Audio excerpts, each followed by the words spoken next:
भारतीय छावा संघटनेचा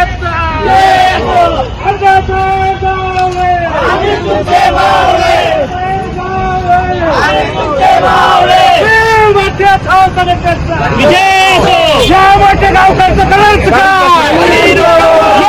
गावकरचं करायचं काय?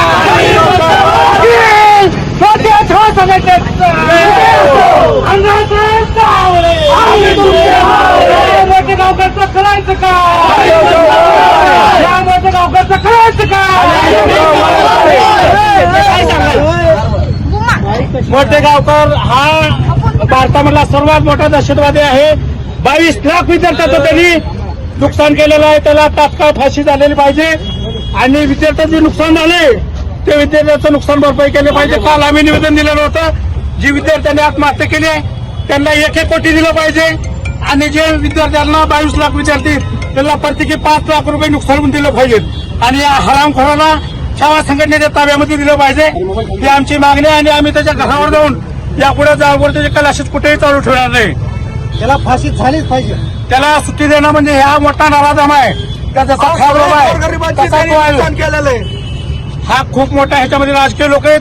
आज लातूर जिल्ह्यामधला कुठलाही प्रतिनिधी बोलत नाही बघा. सगळे कुठलाच प्रतिनिधी बोलत नाही. समजायला याचं पॉकेट चालू होतं आणि एवढा मोठा घोडा आहे की हा काही जी मुली क्लासेसला गोरगरीब घरातल्या होत्या हा मुली पण बोलत होता. मुली पण तिथल्या प्रतिनिधीला तुम्ही टोटल सीबीआय चौकशी करा. तुम्ही आत्मदहनाचा प्रयत्न करताय. हो आता काय करणार? एवढे विद्यार्थी मेहनत आमच्या जवळच्या नातेवाईकाचे विद्यार्थी मेहनत आम्ही काय करणार? सरकारला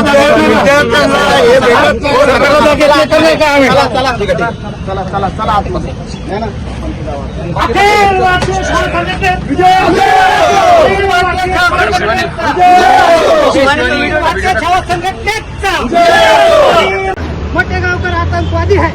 त्याला फाशी झालीच पाहिजे. मोठे गावकर आतंकवादी आहे. त्याला फाशी झालीच पाहिजे. गावकर बाराचा पाऊस पडला गाराचा. मोठे गावकर बाराचा अखिल भारतीय छावा संघटनेचा विजय असो. अखिल गाराचा मोठे गावकर बाराचा पाऊस पडला गाराचा. मोठे गावकर बाराचा पाऊस पडला गाराचा. मोठे गावकर बाराचा पाऊस पडला गाराचा. मोठे गावकर बाराचा अखिल भारतीय छावा संघटनेचा विजय असो. अखिल भारतीय छावा संघटनेचा विजय असो.